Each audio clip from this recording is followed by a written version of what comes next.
financial planning, risk management, how the financial services industry really works, and more. Listen to replays of A Nickel and a Plan Finance Show on Saturday mornings at 8 a.m. on Big X Sports 96.1 FM and 1450 AM.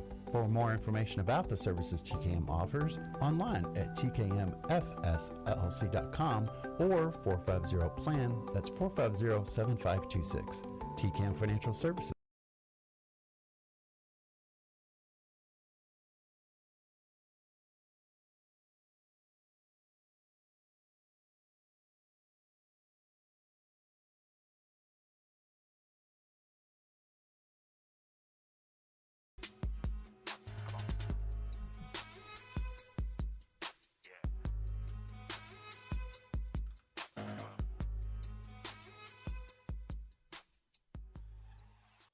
Card Nation, what's going on? It's Derby Week here in the 502. Thanks for tuning in to another week's edition of Mondays with Dalton Pence here on the Big X Sports Radio. Dalton Pence in studio with Matt Childress right across from me. Rome, are you on the show today? Sorry, fellas. I told you guys I was out, but I meant to say I was out at 6. Oh. I was just there you go. I was wondering, I was like, why are you walking in here? Forgot to inform you guys of that. Wasn't out the entirety. Got the first segment in me for sure. Got to go handle some stuff after work before some podcasting this evening, though. Got to teach Mike how to download the Discord app? Yeah. It's been like a year of me trying to get him on there. I was going to say, do you think this happens before a Tyron Stokes commitment? Does what happen? Do you think Mike joins Discord first, or do you think Tyron Stokes commits first? I think neither of them actually ever happen. I don't think Tyron Stokes goes to college. That's probably like the best odds. So which one? I'm taking the third No, option. I'm asking Rome. Like, which one? I'm gonna go Tyron Stokes, barely edging him out at plus 600 instead of Mike's plus 700 to join Discord. Oh gosh. The other day I was scrolling TikTok, and it gives you like the random followers every once in a while, like people you may know. Yeah. One of them came up. It just said Mike Rutherford, and it was like 6 numbers after that. And I was like, no. Was it actually Mike Rutherford though? I don't know. I didn't follow. I was like, either Mike actually put those numbers in, or his kid made that. We've got a lot of stuff to talk about on today's show. The Cards got some commitments over the weekend. Deshane Montgomery, the guard from Dayton. Gabe Dines from USC very well might be the tallest player to ever suit up for the Louisville Cardinals. He's kind of tall, 7'5". A little bit. Yeah. He's not even taller than the tallest golfer ever, so I mean. Who's the tallest golfer ever? I forgot his name, but he's 7'5". I talked to Rowan about it last week. 7'6", I think. 7'6", yeah, probably. How do you create golf clubs for this guy then? I don't know. Maybe Gabe Dines should find out. Let us know. 7'6" golfer. I mean, like, is a 6-iron even a true 6-iron at that point? I mean, please tell me this guy drives like over 325 at least, right? I'd hope so. Maybe like the aerodynamics of how long the club is actually works against him. You guys ever watch how Tony Finau swings? Fellas, I've got breaking news. Hold on, can we guess? Is it like truly breaking news? No. What does that? How are you going to do that then? I mean, for the first time in the Mondays with Dalton Pence show history, we've been given the co-host power rankings on the show. On our Gameday Men's Health text line, they've ranked us, fellas. This is breaking news? You should be suspended for about This is huge. This is huge for the Matt and the Roman sweepstakes right here. Doc's personal rankings. I think these are, like, you have... Oh, it's from Doc? The bias is huge here. No, I mean, I don't know about a bias. Look, we're all Louisville guys. No, this is bias. We're all Louisville guys. Look, Doc is a Dalton hater. If it's Doc... And I am a Doc hater. If it's from Doc, it's just which of us is the best kisser. Hey, yo. I'm just saying. Every time he texts into any show, he always talks about how he wants to kiss all of us. Well, Matt's number 1. I don't know what. There you go. There's the answer. Roman's number 2, and I'm number 3 because you're holding out on Doc. Is what you're saying. Doc hates me, but I hate Doc, so it's actually kind of like a two-way street. You're not giving Doc enough sugar. Can we just hold on? I don't think we are giving Rome enough for literally saying we have breaking news. Like my mind's going like, okay, what could this actually be? This is like, what was the Anthony Edwards clip? They got Kevin Durant, but we got Jaden McDaniels. Jaden McDaniels. That's what it feels like. Holy moly, Rome. Who would you rather have right now? Right now, probably still KD. Unfortunately, they surrounded KD with you, me. Is that why you're leaving? You have to go play for the Rockets in L.A.? I've got to try out. I don't think they take tryouts. I think it's just sign-ups at this point. Yeah, no kidding. But 502-414-1450. The Rockets could look to target Kawhi, Giannis, Donovan Mitchell, Joel Embiid, Karl Anthony Towns, and Darius Garland this offseason. So, like, just everybody in the All-Star game. I'm for it. From Legion Hoops, too. Like, I know that they report kind of anything, but I'm all for it. Bring them all in. Just bring them, every one of them. Yep. From a writer from The Ringer who reported this. 502-414-1450, the Game Day Men's Health tax line. If you want to give your personal rankings of the three people hosting the show, and your name is not Doc, then you're very welcome to tune into the Game Day Men's Health tax line. We're also going to talk about maybe a little bit of clarity on this new 5-for-5 rule that the NCAA is proposing. And I got to be honest with you guys, for one of the first times in my life, I finally side with the NCAA. Yeah, there's going to be a catch behind it or something. There might be, and somebody introduced that there might be some sort of catch that we'll discuss here later in the show. We'll talk about the largest remaining needs for this Cardinals roster. There are 8 players total on scholarship for your Louisville Cardinals. Of course, they can get up to 15 total roster spots, but they haven't done so yet. I doubt they do it this year. Probably looking to add maybe 2 to 3 more rotational players before the roster gets finalized. So, and also, I forgot to mention Obina Akezie Jr., we will discuss that recruitment potential reclass for the 2026 class. And, well, how does Gabe Dines committing, how does it affect that recruitment? So we'll start out with the commitments, guys, while we have Rome here up until 6 o'clock. We're taking you up till 7 on tonight's program. Fellas, I ask you, after adding Montgomery and Dines, how much do these two additions collectively, so both of them together, how much closer to a contender are you now? Or were you already one and you became even more of one? Roman? I think that you were... Okay, I think that everyone can fairly have different wavering opinions on what you were before, for sure, obviously. But I think from where I was at, I didn't get any addition closer to where I believe that contending aspect is for a roster. What I'm saying is, I think we're kind of Sweet 16 / Elite 8 kind of caliber roster. And when you get to that point, we'd be more of a matchup-based roster at the moment, as it stands. Easy to say that with 8 players. But I don't believe these two guys kind of raise that. I think they kind of ensure that, though. Does that make sense? Yeah, Matt? I feel a little bit closer than we were. I think I was sitting right at where Roman's sitting now. With them together, I mean, it gives you some more depth, especially at the guard position defensively, which we desperately needed. Because, I mean, Jackson Chelstead, okay defender. He's athletic enough that he can be a good defender. But Adrian Woolley, okay defender.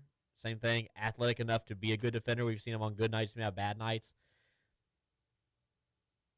Montgomery gives you that on-ball defender who's just hyper-athletic, hyper-physical, likes to get up and down the court, likes to play with a high pace, and is not afraid to pick up anybody like 54 feet. Like he's willing to pick up whoever he has to. It's a great guy who, you know, maybe if the offense isn't going too well, like going too well that day, and you need to find some other outlets, you can bring him in, give him a few more minutes than he probably was getting originally, and slow the game down a bit. So I think that he helps you a ton. Dines himself, I don't think boosts this team too much. I mean, it's a 7'5" rim protector. You know, he's going to help it some way. So being 7'5" is just a talent on its own. Is he the tallest player in program history? He's got to be, right? Close. Officially, yes. Because, look, I started being a Louisville fan around like 2004. I was 6 years old.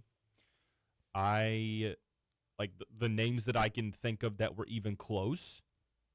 Mott Stockman was like 7'2". Dennis Evans 7'1". How tall was Honest Mahmoud? Like 7 foot. 7 even. Okay.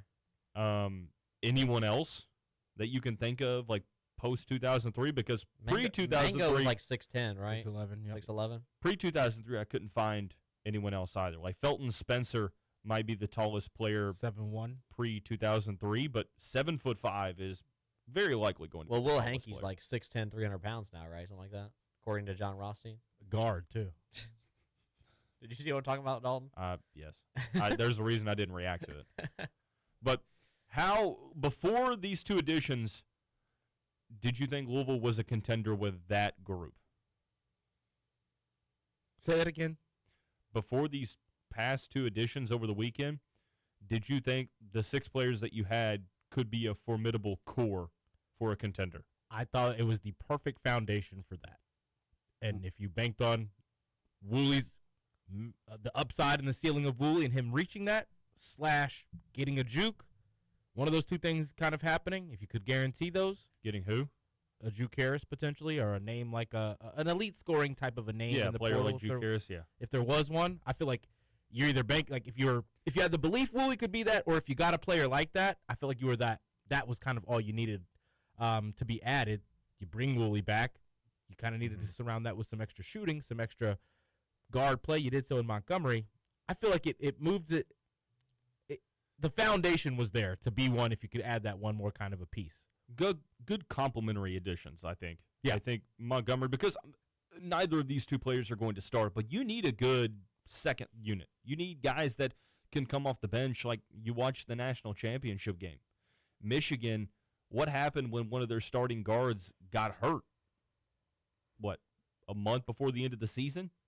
They had guys coming off the bench that were being able to kind of stabilize things, and you have to have quality depth because last year, first year, Pat Kelsey, you really haven't had it. Now, I know injuries have been a thing, but you have to plan for insurance. That's why you have 15, or you have to plan for injuries. You have to get some insurance. That's why you have 15 spots.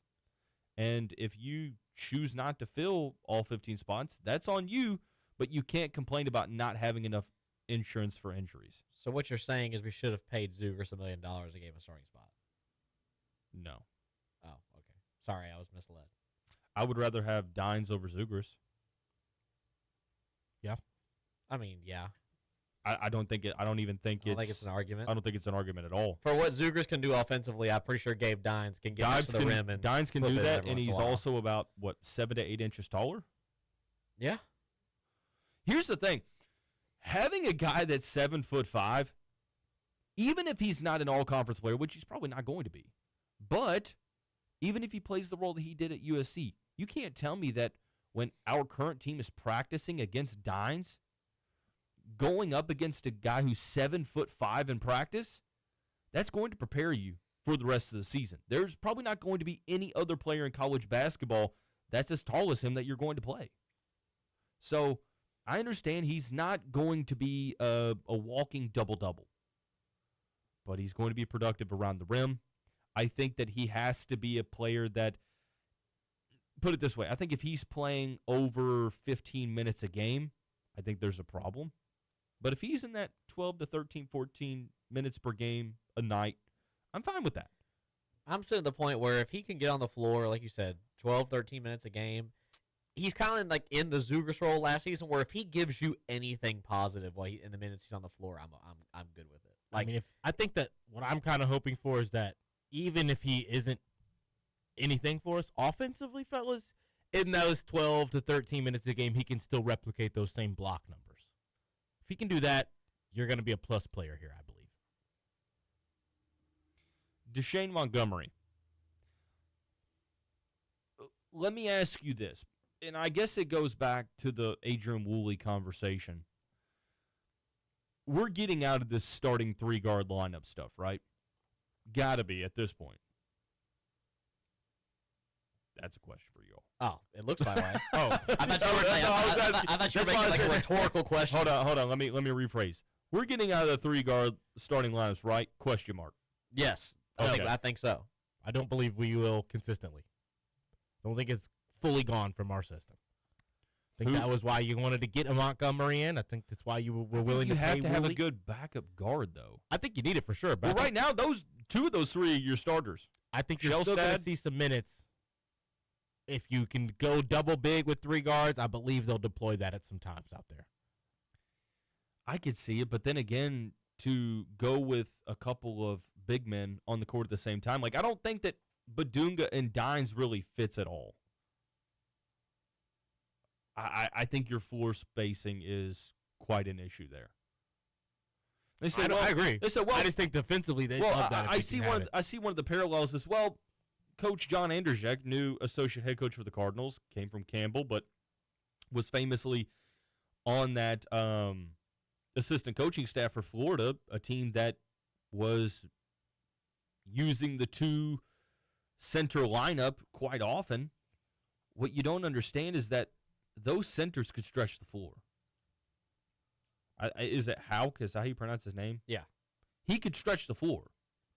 Condon, not a ton, but when you have another guy who's 6'9", 6'10" that can stretch the floor, I think it helps. And you also have to have really good shooting. So I'm not saying it can't work. I just don't think Badunga and Dines is a great combination for that to work. I think you need... Dines runs the floor well for his size, but I do worry that teams are going to try to bring him out to the perimeter and try to get a mismatch. So I got to see it, man, with Badunga and Dines at the same time. And it depends on who that third center is going to be. That's another question. If it does end up being Obina Akezie Jr., well, then you have a conversation. But until then, I feel like if we're running Dines and Badunga together, I'd imagine then the 3, the 2, and the 1 spot are going to be like heavily scoring options to try and limit Dines from getting ISO'd and like forced out on the perimeter and stuff like that. So like we can kind of space it a little bit differently. But I do want to see a 2 big lineup. I think that works, especially when you have a guy like John Andersek who's kind of running the defensive setup there. I think that we're going to see a lot this season. Funnel those ball handlers into those bigs. Let them make them miss. Get you some nice, good 2-point field goal percentage on the defensive side. We've been complaining about size in the front court and physicality, and teams just waltzing into our paint and scoring with ease. Yeah, I agree. And Flory Badunga, one good thing about Flory that doesn't get mentioned enough, he is so good at not fouling.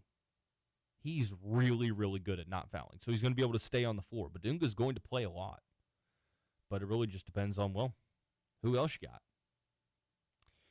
502-414-1450, the Gameday Men's Health text line. We're about halfway through here on the first segment of Mondays with Dalton Pence on this final episode of the month of April. So we've got 8 players on the roster. 8 players on scholarship, I should say. Don't want to disrespect Will Hankey. 8 players on scholarship. Overall thoughts on the start of where we're at, and do you worry that there isn't a quote-unquote three-point specialist on the team at the moment? Yes. You do worry about that? Yes. Even though Woolley is elite spot-up shooting, Knox is a pretty decent volume shooter on high 30%. Fulgaris can hit the three-point shots. Same with Shellstad and Montgomery, but you have a little bit of worry that we don't have a three-point specialist? Well, in particular for that word specialist. I think we have guys that can be good. I even think we have guys that can be very significantly above average. That true specialist, he comes in and his priority is getting looks. He can hit them off the dribble. He can hit them off the bounce. He can hit them off of off-ball movement. I don't care if it's a guard. I don't care if it's a 6'8" kind of guy. I'm talking a guy who's consistently been 36-plus the entirety of his career, came into college known as a three-point specialist. Maybe hasn't necessarily shown he can score all around at this level, but has shown he can shoot at this level. I think you need a player like that, at least one for your bench that can come in, and he commands that attention on the perimeter for those sets, for those inbounds plays, for those timeout plays, and gives you that option as an off-ball threat. Right now, I think you're relying so heavily on your main core guys also being your good shooters too, which that's the key, right? That's basketball, but at the same time, having that threat of that off-ball presence in Pat Kelsey's system, it opens things up for other players, and it's tough to coach against. And I'd like to have at least one specialist. So what you're telling me is welcome to Louisville, Milan Momcilovic. Is that what you're saying? That'd be nice. I do think you need a three-point specialist. I in terms of like your top remaining needs, and unfortunately, Rome, we're going to have this conversation when you're gone here in a couple minutes, but I think one of your top needs is a three-point specialist, but it's down the priority list for me. Like, I don't think it's a top 3 priority in my opinion. Well, I think it's number 4. I have one particular player type that I am prioritizing more than that even. And it's a second player with some sizable who is sizable with athleticism and can defend. I don't like that Carter Knox is my 1-6-6 guy out there who I know for a fact can guard the 2, the 3, and the 4 spot if he needs to. Yeah. You know, Wooley's got it. He's quick enough to stay in front of guards, strong enough to stay in front of wing players. He's not some all-world game-changing defender. We've seen that. He's still struggling with the foul trouble and the anticipation stuff. Badunga, yes, he can defend 1 through 4, but ideally you want to keep him on the front court kinds of guys. You don't want to deploy him guarding a wing player for the majority of a game. And Knox can only do so much for you with the minutes he's probably going to be projected to play. Mm-hmm. If he gets into 3 fouls early in a game, Dalton, what's your pivot? It's probably back to your question earlier with 3 guards. Is Montgomery that pivot for you at the 3 spot if Knox has some foul trouble? I'd like to get one more 6'6" kind of a guy in. I don't need him to be somebody who can be a shot creator. I don't even need him to be even like an average shooter. If you can just be like a 30% kind of a shooter, but I know that there's no drop-off defensively in any way from when you're on the floor, ideally maybe even an uptick defensively when you're on the floor, maybe like in particular alongside of a Carter Knox, when you want to play that 6'6", a 6'6", a 6'8", and a 6'9" in Badunga and have that speed and lateral quickness, but also that size and strength, you need one guy like that. I'm not saying basically like a hybrid. I know it's like one of those kinds of player types that doesn't even exist all that much, but a guy who can play the 3. If he needs to play the 4, he can. If he needs to guard a shooting guard, he can. Basically like a poor man's Carter Knox. Go get you one more at the same size. Y'all want to talk to Dan Furman at 620? Y'all, is it me and you? You and I, yeah. You want to talk to Dan Furman at 620? Yeah, why not? All right. We're going to get Dan Furman on the show at 620. Actually, I don't. Oh, okay. I don't want to. Dan, you can't listen. You can't talk. Turn your radio off. Dan's going to ask you questions. Yeah, exactly. Dan, ask me anything you want. Let me ask you. Oh, actually, Texter says this. Matt's going to get Mark Poped. What does that mean? That's Doc, bro. He wants to kiss everybody. Oh, bro. I told you. I didn't even put 2 and 2 together, He wants bro. to kiss everybody. Sir, this is still a Wendy's. This is still a Wendy's. You trying to sell Doc a bidet or something, dude? I can. Is that what your We day need to job move- is? Are you a traveling bidet salesman? That'd be an awesome job. Be something I'm really passionate about. Showing up to someone's house like just with like a cutout toilet, just walking up to the front door. Excuse me, sir. It's like beat up. You can tell it's been used before. You can sit on it. They only give me one to use. This is actually mine from home. Make sure you get the Clorox wipes and just sanitize it real quick. Oh man. So yeah, we are going to have Dan Furman on the show at 6:20 asking some of the major questions, and we'll send out that tweet here in just a couple moments. Let me ask you all this. Well, I'll go ahead and I'll tell you my thoughts first. I still think you need a number 1 scoring option. Yes. And I think that I don't think that's a negotiable. I think you need a number 1 scoring option. But this doesn't mean, because when I've said that, people have responded with, oh, you don't believe in this roster. That is not what I said. I 100% believe in this roster and the way it's being constructed. I think Badunga is an elite center. Knox and Woolley are both going to take steps forward. Shellstad's a really reliable guard whose injury was kind of overblown, who has been pretty durable over the first couple of years. Deshane Montgomery, Gabe Dines, Alvaro Folgueras, solid role players. London Johnson, TBD, but I think he can be a backup point guard. I'm okay with the roster, but looking at where things stand, to be a contender, you need to go get a number 1 scoring option. Whether that is a player like a Juke Harris or a Tunde Yesufu or whoever it may be. At the moment, you don't really know of any top names. Like, those are the 2 that come to mind, but they're going to be challenging recruitments to win. I think you need a number 1 scoring option to be a true contender, and I'm not 100% sold that anyone on the current roster can be that yet. Is there potential? Yeah. Will it happen? I've got my doubts. Yeah, I mean, you always need a guy on a roster, the one that, when things are going tough, that you can give the ball to and they can go get you a bucket whenever you need one. not even, you don't need him to go out there and get 30 every night, but someone, if the game isn't going your way and you need to change the momentum up, just they can go get you one tough bucket and get you kind of leveled out and restart the game. And guys, like you said, like Tunde Yesufu and Juke Harris are guys who can do that. John Blackwell looked like he was going to be our guy to do that, but unfortunately he's not going to be here with us. So you got to find it somewhere. I'm not. It's not my biggest list of worries. I think that you can tell from the roster that we're really building this like team-based identity where you don't really have that guy. With the last 2 years, we've had the guy. It's been Chucky Hepburn and it's been Michael Brown Jr. And as much as I love, the revival team, kind of a letdown towards the end of the season, didn't work out as well as we wanted. Obviously, we saw the issues. I we will had this past year. forever be appreciative of that team. Oh, I'll be appreciative of it, but like going out in the first round, Didn't even happen. I didn't watch the game. And the way it happened, it wasn't very good. But at the end of the day, it's not as high on my list. It probably is yours, Dalton, but I do agree with you that I think if you want to finish this team off and you want me to sit here on the air and say that Pat Kelsey has a national title contending team, then yes, you do need that guy. You need him. You need him on the team. I don't have any more eligibility left, so it can't be me, guys. Maybe it's Dan Furman. Is that why he wants to come on the show to talk about? Guys, I'm committing. My next chapter, Dan Furman's got the Louisville shirt on. My next chapter. What if he says, I just want to talk about the Kings for 20 minutes? That'd be crazy. We could do that. Or he could do that. Or he comes on, he just it's like the Xavi picture of him retiring with the cleats over his shoulder waving. He's like, I'm done, guys. I can't do this no more. Rome, what do you think?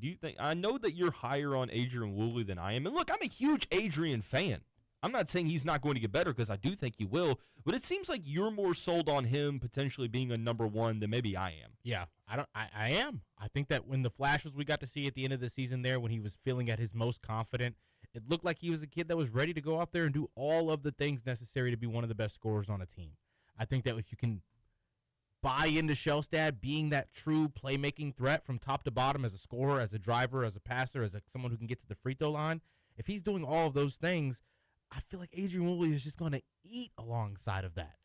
If you can have that consistently out there for them to grow alongside each other, and you keep a defender alongside of them and below them, and Knox and Badunga and whoever you got at the 4 spot, Alvaro being a serviceable defender, I think that's just the recipe for success for somebody like Adrian Woolley. Every single need on the floor is kind of got a check mark, and he's allowed to go out there and do him. I think that's just critical.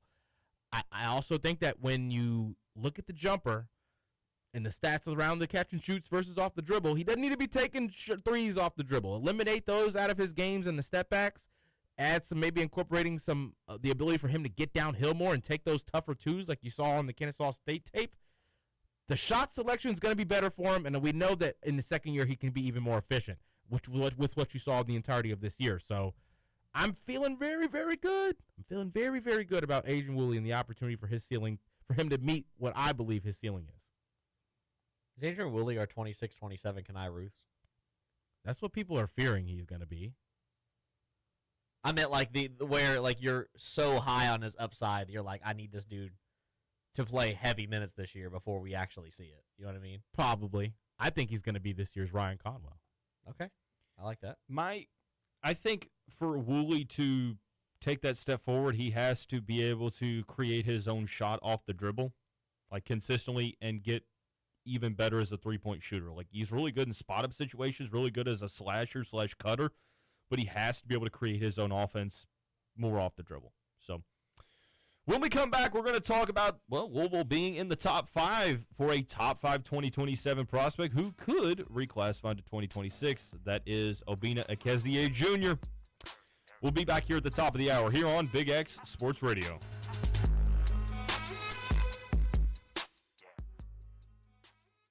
If you've been hurt in a car accident or hurt on the job, there's only one law firm to call.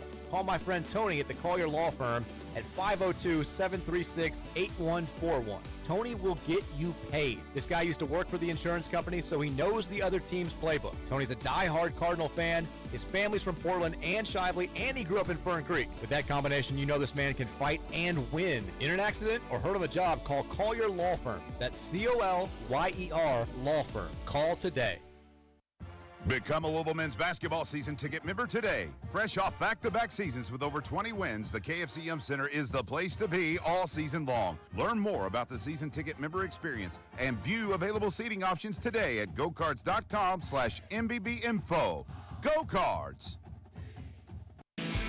Defining a new era in men's health, Gameday Men's Health delivers real results. No shortcuts. From testosterone replacement, weight loss, to peptides, vitamins, and sexual performance therapy, they will have you covered. From their in-house lab that gives you answers in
Top of the hour here on this Derby Week edition of Mondays with Dalton Pence. Dalton and Matt taking up till 7 o'clock tonight. Rome had to step out at 6 o'clock, so it's going to be us two fulfilling the rest of the program until we call it quits at around 6:59 Eastern Time.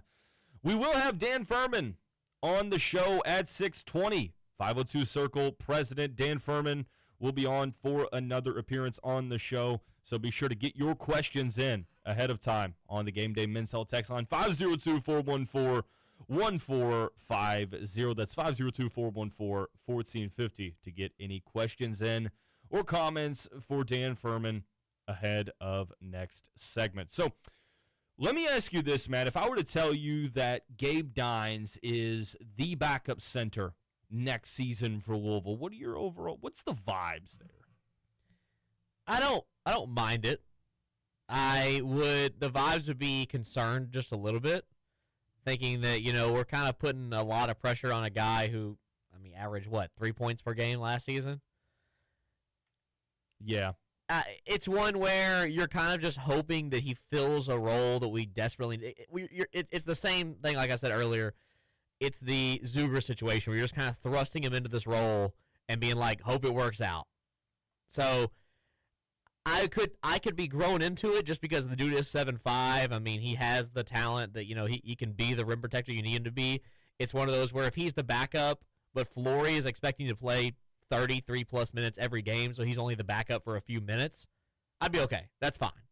If we're expecting him to kind of share minutes to that 15 to 17-minute range, then I would be a little more concerned. Okay.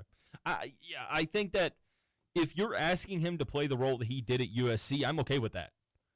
I just worry about, him getting more playing time. Is he going to be able to increase that production?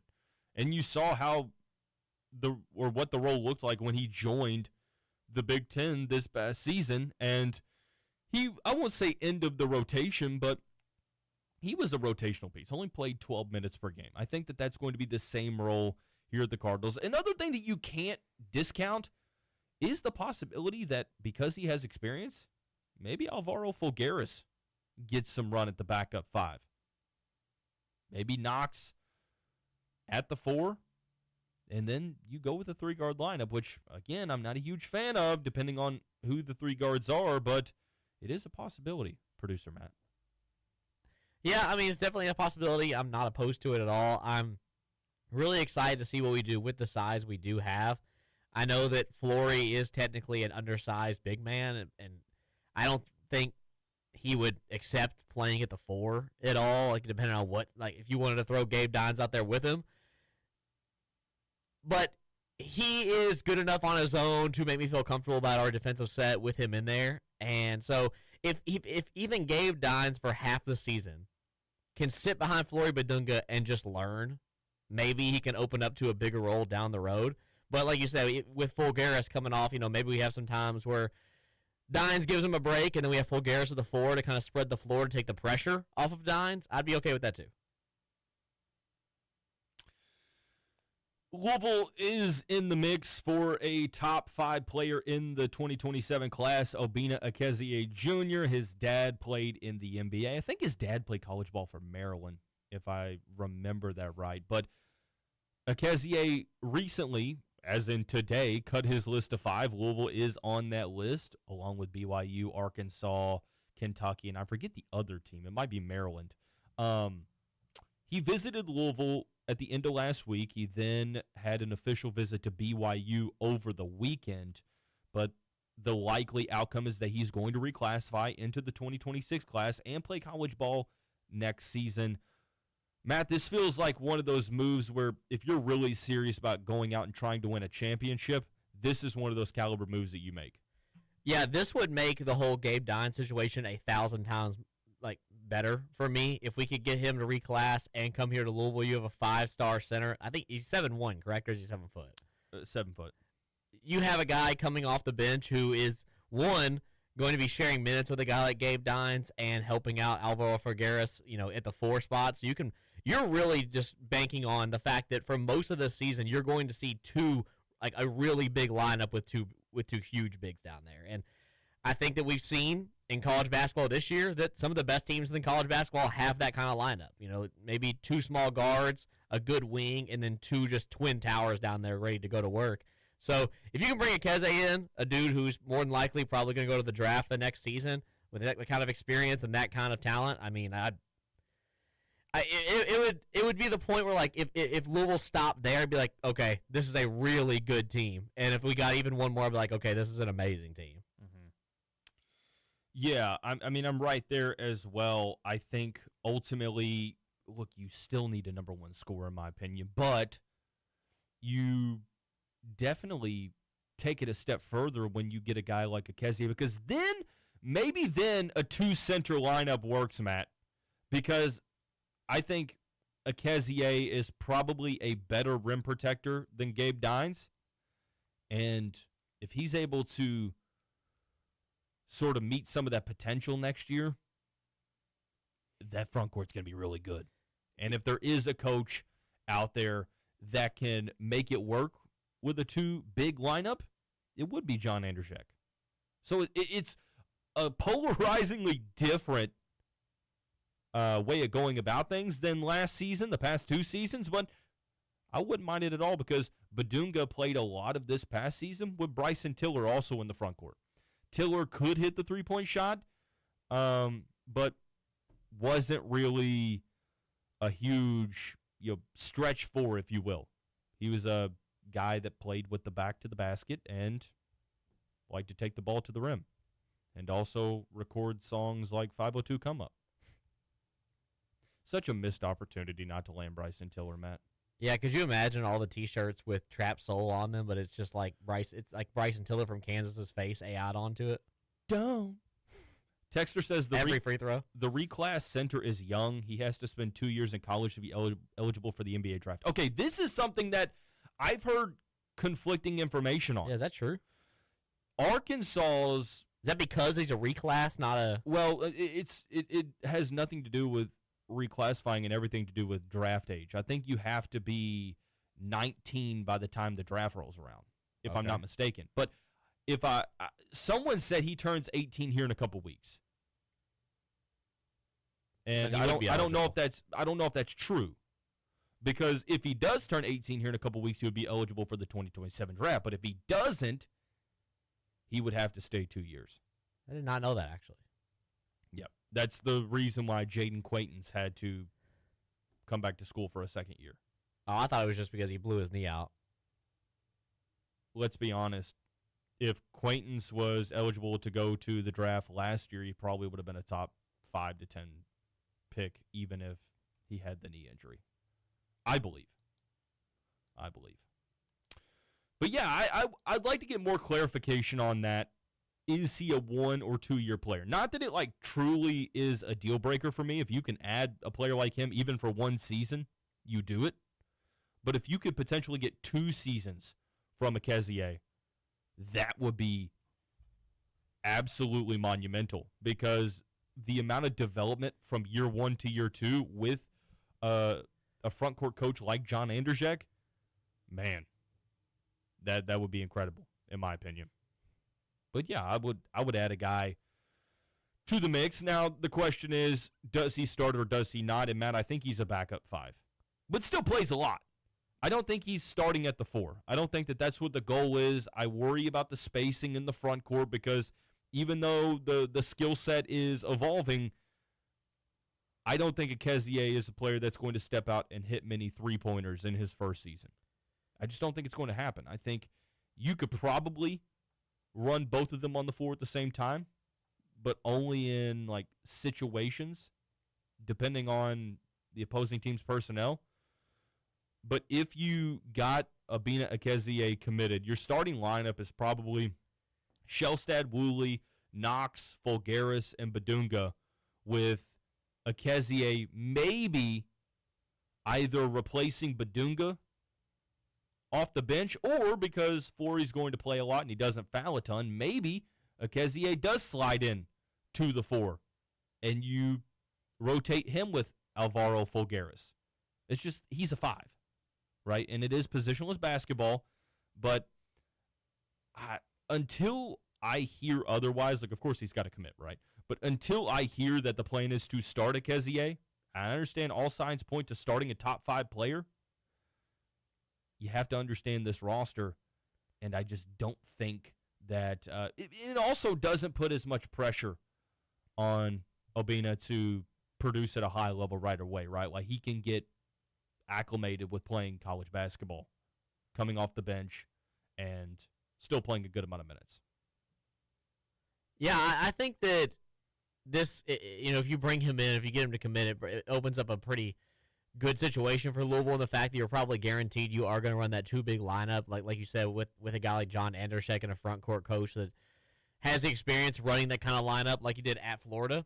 So it would not surprise me if he came here and we did see him get probably decent starting minutes, like alongside Flory Badunga, and maybe share those minutes coming off the bench with a Fulgaris or with a Gabe Dines every once in a while. Or is a guy who almost splits minutes with Flory Badunga. I don't imagine that happening at all. Like, I figured Flory's probably guaranteed a lot of minutes on this team, but in his situation, I think you also understand what you're kind of pieced up against. It's one of those where, okay, well, these minutes got to get shared somewhere. You kind of understand that the guy above you is Flory's a junior, correct? Yeah. You got a junior from Kansas who was just the Big 12 Defensive Player of the Year. You know, he kind of has seniority over, say, what you want to do. And if you're a guy who wants to make it to the league, especially as a rim protector, Flory Badunga is probably the perfect guy to learn under this system, like under Pat Kelsey's system. So I think that he kind of understands what his role would be here. I agree with you. I don't think it'd be a starting position, but it wouldn't surprise me if we saw them, if he had committed on the first game out, you see us running a 2 big lineup with him and Flory side by side. Texter says, well, it's actually in the YouTube comments. He doesn't turn 19 until March 2028, so wouldn't he have to do 2 years if he reclassified to 26? Let me see. That would make sense, but what is the NBA draft entry guidelines? So let's see.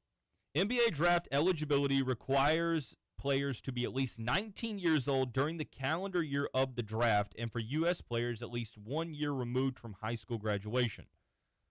So if he turns 18 this year, and he turns 19 next year, then he would be eligible for next year's draft. But because he's a junior, it just depends on who you ask, because some say, well, he's about to turn 18. Some say, well, no, he just turned 17.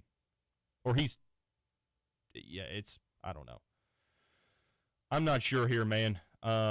But regardless, it seems like my intuitions tell me he would have to play 2 years, but I'm not sure. Going to look this up. Probably should have researched this beforehand, but yeah, like Arkansas, the people who cover Arkansas saying he has to stay for 2 years.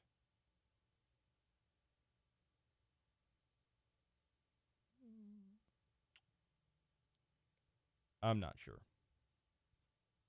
but I'm sure that we would find out pretty soon after a commitment, though, Matt. Like if he committed, you probably know. Like somebody would confirm that, yeah, he's going to be able to play 2 years.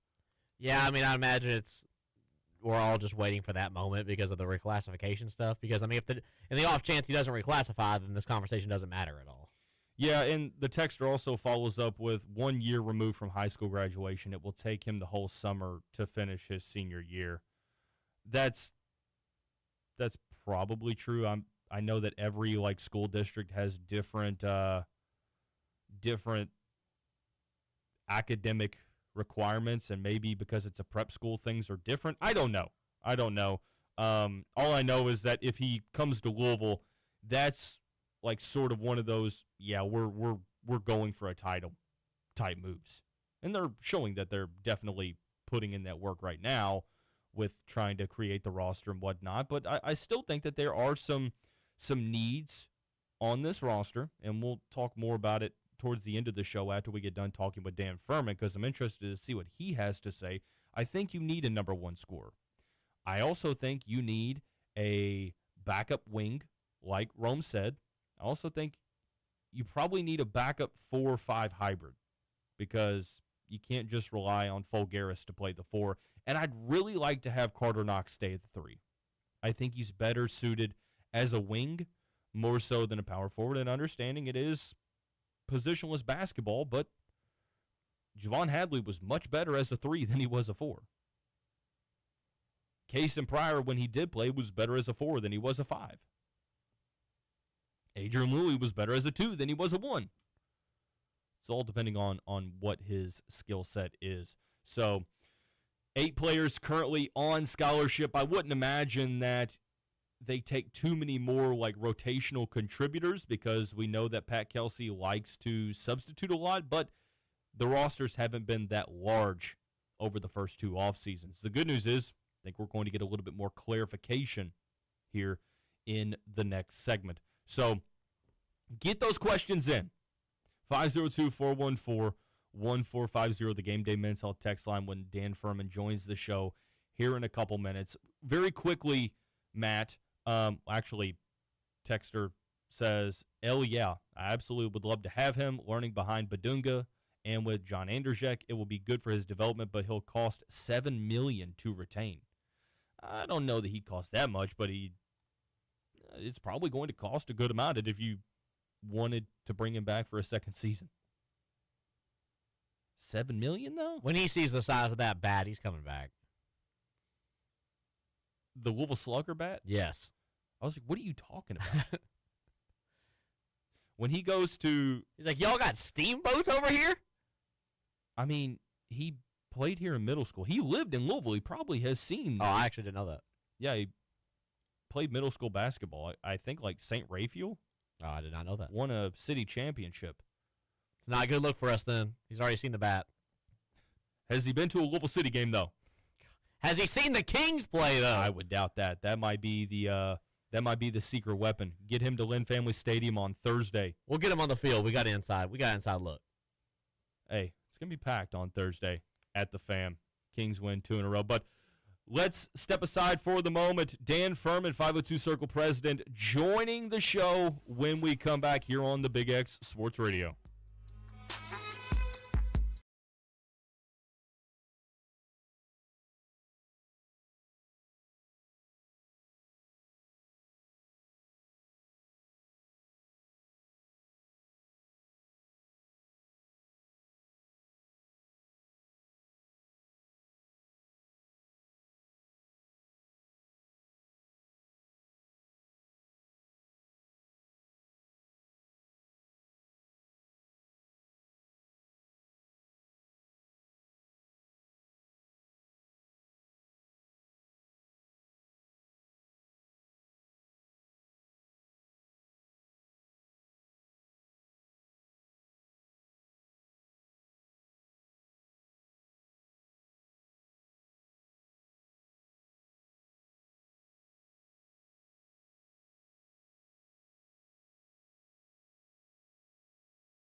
day before the portal opened. And, Dan, I wished you luck with getting as much sleep as you could. Just kind of walk me through this great portal class already constructed. Yeah, it's been a grind, man. But I think that from the jump, Pat set the tone that he wanted to be aggressive, and from an administrative standpoint, the school has done an unbelievable job in making sure that they're resourced well enough to go do that. In the portal, obviously, the market jumped, and things have been in motion, but ultimately, Pat and his team are ready for it. So I give them a lot of credit. They're anxious, man. They're ready to get going, and it's been unbelievable from the jump. Jackson and Flory jumped on board, and then the dominoes started falling from there. Alvaro and Boone re-signed. So there's a lot of guys in the hopper still, and they're cooking. So it's been a fun process, and those guys, man. One thing I know for sure is that Pat ain't going to settle for the mountain of average. So these guys are still pushing, trying to get some work done, but it's an exciting time for Louisville basketball. Now, you mentioned right away that Louisville was going to hit the portal hard. They were going to have an approach very, very calculated, and we saw that immediately, trying to get the number one player in the portal, Flory Badunga, onto campus. You get him for the official visit, the very first one. He's at the baseball game, and then before he can make another visit, he commits on that Sunday along with Jackson Shellstad. Kind of talk me through being able to set the tone early on and making perhaps the largest splash that you can make, landing the number one player. Definitely, and when you land players like that, it doesn't happen by accident, right? It takes a ton of alignment, and that comes from the board chair, Larry Benz, to Josh and President Bradley. Like, those guys are all involved when it comes to making sure players and families feel and understand the vision and the hope for Louisville basketball. And I think that when everybody's singing the same tune, it makes this process so much easier, right? It makes it so much more unified and uniform. And you're seeing the benefits of it, right?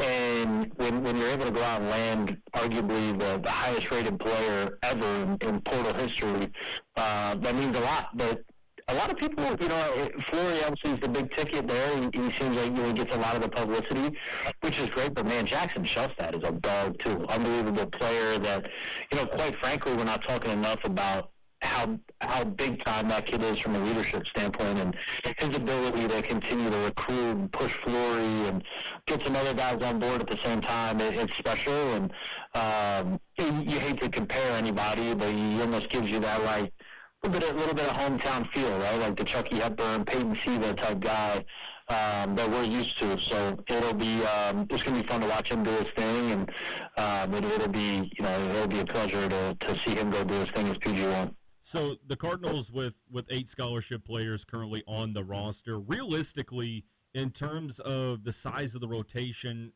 how many more additions that you would factor into the equation, into the rotation, is Louisville looking to make, or is that number kind of in motion at the moment? It's a great question. It's a little bit in flux at the moment, right? It all depends on which dominoes fall first. Ultimately, you'd like to go add a couple more guys, add about 2 more pieces. But it all depends on what dominoes fall first and who fits the roster the way that we need it to. And the staff's dialed in right now, man. They want to get certain buys, and they want to be aggressive with where we're at. And they want to make a push. They want to go into the season with the expectation to go to the Final Four, and I give them a lot of credit. They're working tirelessly. Those guys are exhausted from the top down. It's funny. Pat's at the point where, like, man, Pat's Superman, and he's like, man, I'm feeling real sick. So it's these guys are working their tail off, and it's just the beginning. They're not only are they excited to finish out the build and the construction of the roster, man, they want to get these guys on campus and get going, and it's time to start implementing that culture, implementing that system, making sure that they're generating offense and transitioning into the defensive side of the basketball the way that they want to. And I have no doubt in my mind they'll be able to do that once these guys get on campus. And the biggest piece of this whole class is, it's getting thrown around on Twitter about, how much are they spending, how much they're doing. Like, yes, are we resourced? No doubt. But we're resourced the same as every other big-time program in the country. And the one thing that they've done a phenomenal job of, and Louisville basketball, it means more, right? Like, it's part of the city. Something that this city can be proud of is that they're being really strategic with the way that they're doing things, right? This isn't just a free-for-all. You hear stories about Kentucky and some things they did a year ago. It's not that, right? And this is really calculated. It's driven by how do these guys impact one another and how do they make each other better. And it's really dialed in on making sure that it's a team that can go on a run, not just individual players that can stand up.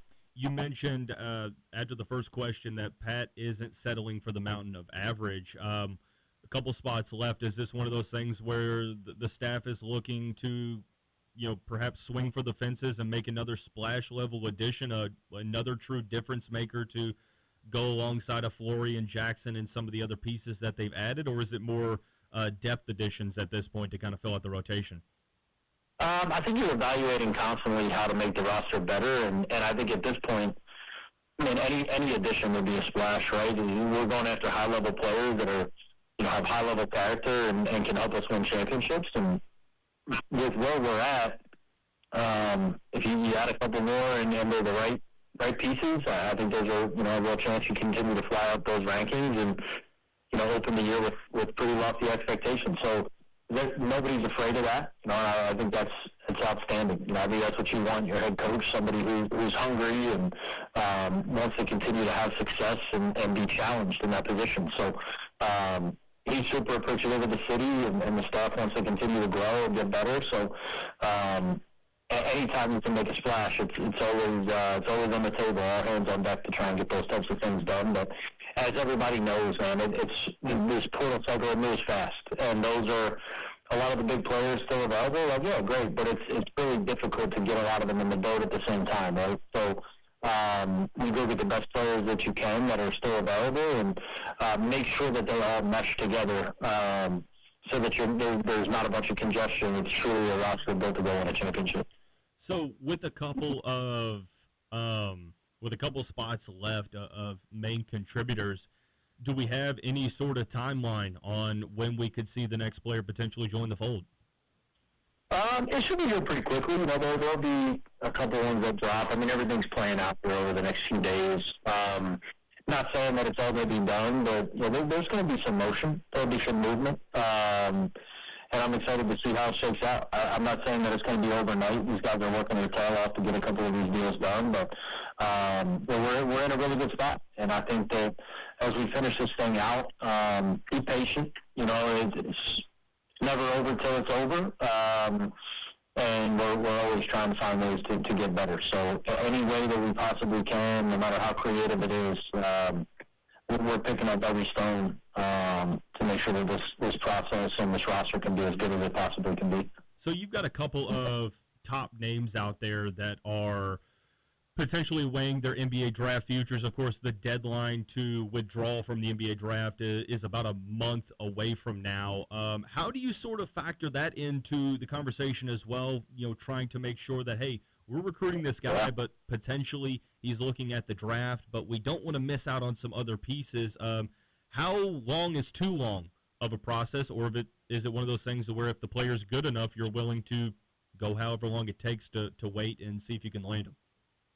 Yeah, I think you just got to balance it as you go, and it's all about who you can get and who can improve the roster, right? So that's why we're in a really unique situation, because there's not necessarily like a need to do something like that, but at the end of the day, you want to be able to be in a position where you have options, and that's what Louisville's done. They're in a spot right now where there's a really solid roster put together, and you want to put the finishing touches on it any way you can, but you got to do it intelligently. It has to make sense analytically, and ultimately it has to make sense financially. And if all of those things align, I think that it makes a lot of sense for the Cards. But I don't think there's a deadline on it or a timeline to say, hey, man, it's a hard stop, and then the roster's going to be built. I think last year, Yaxel announced that he was going to Michigan like the last possible day or pretty close to it.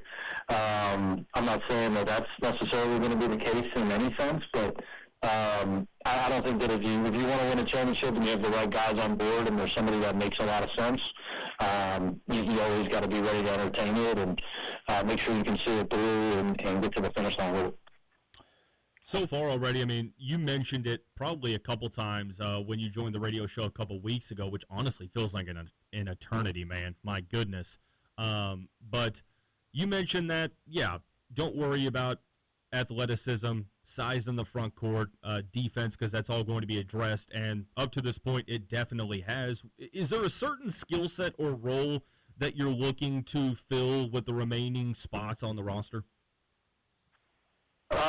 You still want to keep adding size, right? And you look at some of the teams that are playing in the national championship game, right? You look at Michigan, you look at Arizona, like there's size, there's athleticism, there's, and you look at what UConn was doing. Like there's plenty of juice to go around. I think that Louisville's in a spot where we're going to continue to add players that can win championships. You'd like to potentially, continue to add some size in the front court if you can, whether that's depth or continued opportunities there.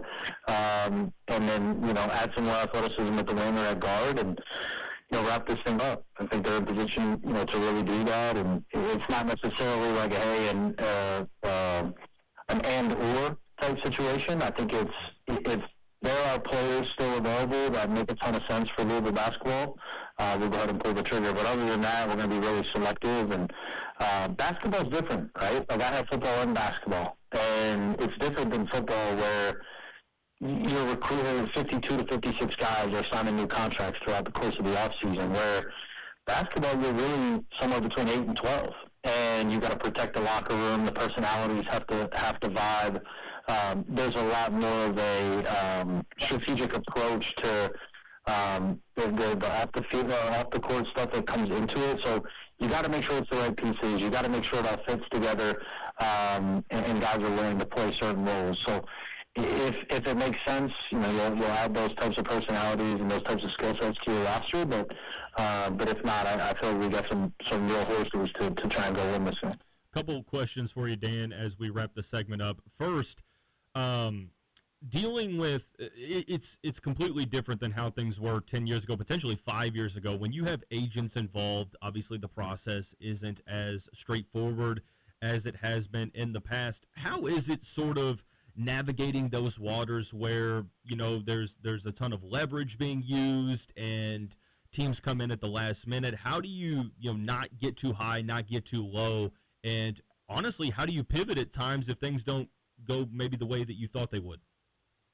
Yeah, and that's, to be honest with you, that's the beauty of it, right? That's the part I love about it, is the beauty of the unknown and the creativity and every single situation that we're in, because it moves fast. You can feel like you're on a guy, and then an agent, quite frankly, like you'll have agents that have their own interests involved, want to send a guy to Duke or want to send a guy to whatever it might be, right? So on our end, we have to make sure that we're constantly evaluating players that could fill the same role, carry the same skill set, and could be the same, I guess you'd say, analytical ad as the player that we're recruiting. And we do a really nice job of that. Jonah on the basketball stuff does an unbelievable job of making sure he's dialed into feeding players that need to be evaluated and make a lot of sense for the system and the offense that we're trying to run. And then fit Pat Kelsey from a personality standpoint. Guys that are PK guys. They're about what he's about. I think that when all those things collide and they match, typically there becomes a lot of success that's driven from that. On the agent side, like a lot of people call it chaos or it's a mess, and there's times where maybe it's not the cleanest of processes. But to be honest with you, like if you can't adjust to that or can't adapt at this point in the game, then what are you doing? So we've been really fortunate that our team does an unbelievable job. Like we are constantly building relationships with agents and some of the most powerful ones in the game, and it's paid off for us. And if you can, you have the right people in place who have connections and are able to push guys in the right direction and sell the vision on what Louisville basketball is all about. I think that in this world you can have a lot of success, and we've been able to do that. Agents really appreciate us; they love working with us, and that comes from a lot of hard work on a lot of different fronts. And we're fired up about continuing those relationships. And the guys that we were able to pull players from this year, there's a couple new ones that we're excited about. Obviously, you have that international player to what we're doing now as well. We had a little bit of it last year. Now we're continuing to up the ante and continue to add really unique pieces to the roster. And it's exciting. It's an exciting time for Louisville basketball, and the vision speaks a lot. The alignment that will tell you, like you're seeing a lot of it now. Like, Josh has done an unbelievable job of putting everybody in position to have success, and that comes from the top down. And it's just the beginning of where we're going. I really do think that there's a bright future ahead for the program. Dan, I wanted to ask you, under PK's tenure these 3 years so far, hitting the transfer portal, he has done an absolutely immaculate job year in and year out. Even his first season when he had to basically piece the whole team together in last minute. But some of these guys he's going up against, I put him at one of the better coaches in the country at navigating this NIL era and the transfer portal era. But like I said, some of the coaches he's going up against have national championship caliber teams, have put a bunch of guys in the NBA, and he's competing against these guys night in and night out. What's something that, when you don't have all those accolades that PK is able to use to kind of, sell these guys on the vision? Like, what exactly is he doing that these guys aren't that's kind of leaning towards Louisville? Number one, he's like one of the best dudes in the world. And that's genuine. The guy actually is. I mean, what you see is what you get. Makes coffee nervous, the whole thing. I'll be sitting in, it's like 4 in the morning, and you'll just start getting a flurry of WhatsApp messages from PK just crushing. I was like, hey man, where are we at with this? Where are we at with that? What's this? What's that? What's that? And but that's who the guy is, right? Like, he's not faking it. Like, it's not a facade. Like, the guy really does want to, like, he wants to get to the mountaintop at Louisville, right? He wants to go win a national championship and do everything he can to bring bring a banner back to the city. And that's exciting, right? Like, that's something for our community and for our fans to be proud of. Because what he is selling is he's selling the community. He's selling the fans, the vision, the alignment, how this is more than just basketball. And guys eat it up. Like, guys love it. They want to be a part of it. If you want to go play in the NBA, you want to play at the highest levels of college basketball, there's no better place to do it than the University of Louisville right now. And one thing about PK, and you guys have seen it, obviously from a recruiting standpoint, from a scheduling standpoint, and then the way we play, he wants all the smoke. So he wants to go recruit the best players in the country, wants to play the best teams in the country, and he's not going to shy away from that. So the right guys got the job, and now it's time to go try and hang the banner. Dan, one more question for you before we let you get out of here. The news came that teams can go on an international trip every year now. Do you think that is potentially in the cards, no pun intended, for this upcoming season? And do you have any potential insight as to where, if the answer is yes? Man, that's a phenomenal question. Quite frankly, I think if somebody just asked me that this morning and said, hey man, can you ask the coaches? And I was like, look, I'm going to be real honest. I think everybody's just trying to get through the day at this point and finish this roster build before we do anything. I could see it being an option because we're so progressive or forward-thinking anytime there's opportunities to do that kind of stuff. Obviously the program, top-down, Larry, President Bradley, and Josh want to make sure that those opportunities are there. But ultimately, I think everybody's trying to get their feet under them, get settled, make sure that this roster is constructed the right way before we start talking about international trips. But, that'll obviously be a point of conversation here probably over the next month or so. But most importantly, man, everybody's just head down, trying to work and make sure that we keep the main thing until this group's put together and ready to go win a championship. Great information as always. We appreciate your time. Dan Furman of the 502 Circle here on Mondays with Dalton Pence. When we come back, more transfer portal talk. We'll see you back here in just a minute.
Week edition of Mondays with Dalton, Pence, Dalton, and Matt taking you up till 7 tonight. Dan Furman of the 502 Circle was just on the show. Some great answers, Matt. I thought that we, learned a lot. Looks like they're looking to fill, 2 to 3 more spots, it seems like, and they're, from what I was able to read, they're still willing to make another splash.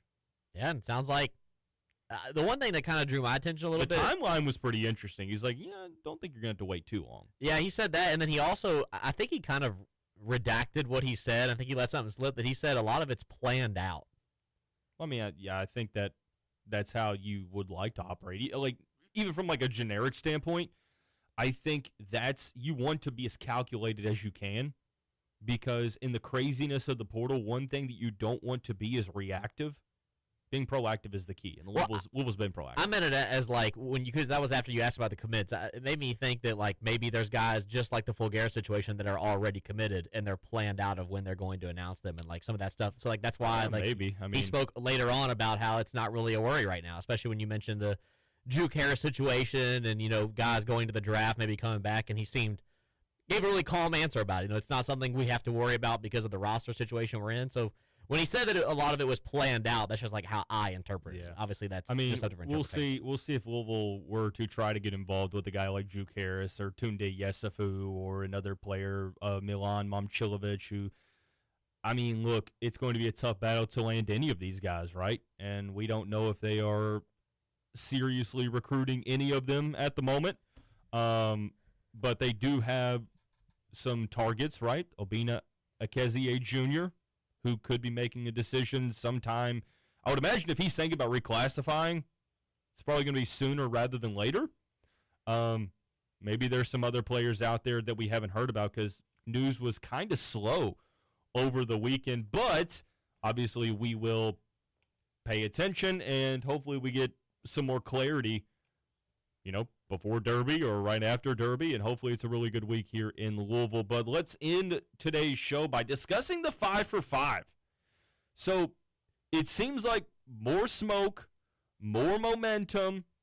I think that this is going to pass, Matt. I think we're going to get the 5 for 5. Pete Nakos had an article out this afternoon saying that the NCAA D1 board directed D1 cabinet to move forward with the 5 for 5 talks. For those that don't know what that is, it is basically you have 5 years to play 5. So is there a severe weather warning right now? Yeah, I can hear it in the hallway. I was wondering, I was like, what is that alarm sound? I think it also came on. Is that the breaking news that Rome was alluding to earlier in the show? Yes. I think it came on the same, like at the very beginning of when Dan Furman came on. So we got kicked off for like 15 seconds or 20 seconds or so. But the people on at least in the 1912 Discord that I contacted said that they were all watching on stream and it was still good. So that's where most people are listening right now, I think, because of that. But yeah, we probably just got kicked off again like a second ago because of that. Do you think it should pass? Like, are you on board with the 5 for 5? Yeah, I think it's a very easy way to... It's as much common ground as you're going to find. Exactly. It's one where if you try and put too many rules in place, it gets really convoluted and there's a lot of loopholes you can find, and you'll see a lot of lawsuits come out of it. Well, this guy can do this and this guy can do that. If you just set it up, look, you get 5 and 5, then nobody can argue. You know what? You get hurt, that sucks. That guy got hurt. You got a red shirt, that sucks. That has it. You know what I mean? 5 and 5. Yeah, it's not everybody's gonna love it, but I think I don't think a lot of people will hate it either. So I'm fine. I'm perfectly fine with it. Make it as simple as possible. Yeah, here's the thing. I wonder, because even if this is not retroactive, don't you wonder if there's going to be a couple players that do try to test their luck in court? Say, yeah, well, you say it's this, but your track record of winning in court lately hasn't been pretty good. It's like the batting average of a average MLB catcher. It's in the 100s, right? We're going to take you to court and see what they say. And the first time that they rule in favor of a student athlete, the floodgates are going to open. You're going to open Pandora's box. I'm hoping it doesn't get to that. I think that the easiest way to do it without causing pure pandemonium is you go out and make this a thing for the 26-27 calendar year. Well, Not making it retroactive is 100% the way to go, even if I would love to have Ryan Conwell back for his 5th season. But if you're making it open to these basketball dudes got to players, find jobs, Dalton. put it this way: Time to get a job. if you're making it open for basketball players, aren't football players going to do the same thing? The draft was this past weekend. Guys that didn't get drafted, don't you think they're going to try to, like, you can't go down that road. 5 for 5, clear cut, set in stone. That's what it is moving forward from here on out. You got 5 years to play 5. Don't ask us for a 6th year or a 7th year. You got 5 years to play 5. Did you see the most recent thing? Which one? Is this real? Andy Staples. Yeah, this has got to be real. Andy Staples had a tweet right before we went on air that says, tucked under the NCAA release about 5 to play 5 eligibility is this little gem, a proposal for a tampering enforcement structure where the school that got the player has to prove it didn't tamper or it will be guilty of tampering. So, guilty until proven innocent? Wait, what is this? Hey, I'm gonna show you the text and emails we didn't send. Yeah, what does that mean? How do you do that? This is where it becomes, How do okay, you do well, that? as soon as you text a player, you just have to delete all receipts immediately. You know what I mean? So it's going to happen. It does not matter whether they put rules in it or not, because then we're getting to the point of, this is what I was just saying about you putting too many rules a part of this, then it becomes convoluted. Is there going to be a cutoff? Like, when does tampering start and when does tampering end? Like, what, Yeah, how do you govern that? how do you determine what was tampering? You haven't been able to govern it yet. How are you going to govern it now and have it stick? Because if you try to put a tampering case on a program, you're going to go to court. Like, That's what's going to happen. Like, why are we, again, one step forward for 2 steps back? There's no way that you can implement this at all because it defeats anything. How are you guilty until proven innocent in terms of tampering? Yeah, it's also going to just back up the process of the transfer portal even longer than it already is because, I mean, every single Collective player, bargaining, man. Just make it happen. every single player, we had to go through a TSA pre-check of if we tampered or not. Everybody's tampering. Everybody. Yeah, like, what was it Lane Kiffin's daughter was, when he was at Ole Miss, dating the LSU guy? Weeks? Yeah, like, if she texts him, hey, you up, is that tampering? No. Does that count? Because I don't think so. she's in full connection with Lane Kiffin? I don't know. That's what I'm saying. Where's the line? What is tampering and what's not? Yeah, how do you police tampering? Like impermissible contact, how do you govern that? Again, we're trying to make things more difficult than they already are, and they're already really difficult. Make it clear cut. I do think that there's got to be some sort of way to police tampering because it is off the rails, but you can't go in like presumed guilty and you have to prove your innocence. How do you prove your innocence in that regard? Well, show us the emails and the text. We don't have any. Look, you are just opening the door for Scandal City because there's going to be the universities that take the high road and say, look, we're going to follow these rules. We're not cheating. We don't do that. But then the other 75% of the country is doing it. And then, one of those schools that takes the high road does it one time, gets caught, and then all these schools are going to come out and it's not going to happen. You're right. You know what I mean? Like, it's going to be one where as soon as, one of the higher-ups gets caught doing it, they're going to be made an example of. So once you're first, you're going to be the last. The NCAA is going to make an example of you, say, ha, I told you we were going to enforce this, and then not do anything to anybody else ever again. Like, there's no point. It's a stupid rule. It's dumb. It's completely useless. It's going to happen anyway. I think it's only going to be in certain cases, like in which violations are assumed, but again, very slippery slope. Texter says, nobody talks about the amazing job that PK has done. Sorry, the computer screen just turned off. Think about it. He replaced basically a large part of his coaching staff and still was able to pull in the #1 portal class in the country. Amazing. Now we need a player like Juke Harris. I think Juke Harris would be a solid addition to this team. I just don't know how realistic that is with seemingly Michigan and Tennessee. I don't know if North Carolina is still in the mix. I don't know any updates on that particular recruitment. I know he's testing the NBA draft waters. I like how this texter's first ever text was 2.5 hours ago. It says, Juke Harris, any news? No, there is no news. I don't know what news you would be referring to, unless you all know something I don't, which I guess could be very possible. Texter says, add Milan Momcilovic to this roster, and we are set 1 through 6 for sure. Just need role players. I mean, Momcilovic would be another player that would help out this team tremendously because he's the best three-point shooter in the country on pretty high volume. Now, not a great defender or creator, but he plays that role so well, and you saw how good he could be at Iowa State. If you have really good defenders around him, that would make sense, but it seems like it could be Florida for him, could be NBA draft. He's going to cost a lot of money, which maybe Louisville has. But Milan Momcilovic would obviously be a welcomed addition to the squad. But anyways, let's make a prediction, Matt, before we get out of here. Okay. And this is, of course, we don't have any inside information on this. Dan Furman said that could be sooner rather than later. Do you think that Louisville will have another commitment for next year's team before the Kentucky Derby happens? Yes.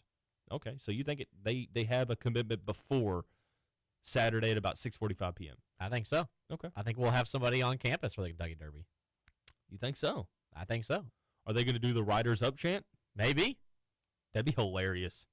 What a way to welcome someone to the city. Just imagine hitting the 1912 Discord on Derby Day, and then it's just a picture in there of Juke Harris in the infield. I'd be okay with that. I'd like for Juke Harris to visit. I'd like for Milan Momcilovic to visit. Tunde Yesufu to visit. Any other difference makers out there that want to visit, please make your way to Louisville's campus. But yeah, I'm going to say yes as well. I just have a feeling that they got a commitment on Saturday.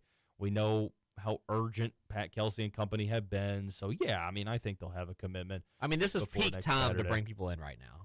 It is. It is. I think so. This is the time of year. Maybe go to the Kings game on Thursday. Go to Oaks on Friday.